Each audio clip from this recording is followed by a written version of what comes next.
हो मोहल्ला में गजब के चीज आयल बाड़ी। कौन रे? नइखे जानत बारा?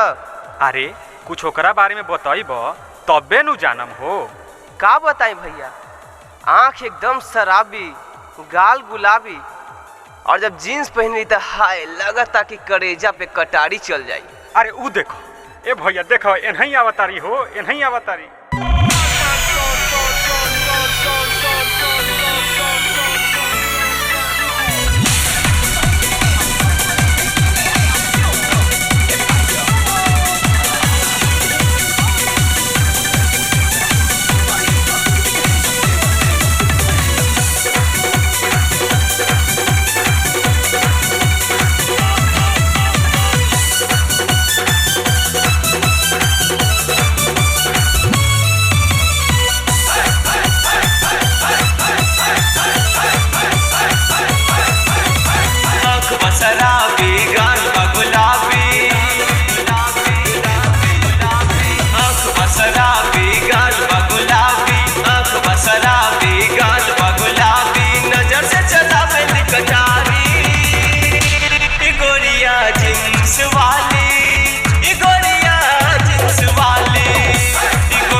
जींस वाली, गोरिया जींस वाली, गोरिया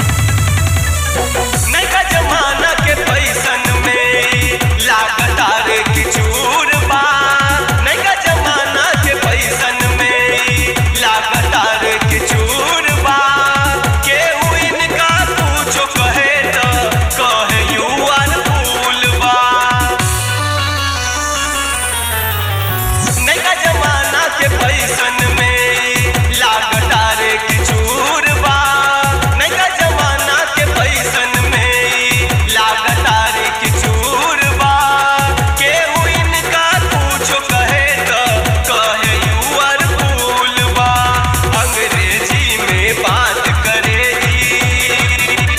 अंग्रेजी में बात करे मैडम हाई हिल वाली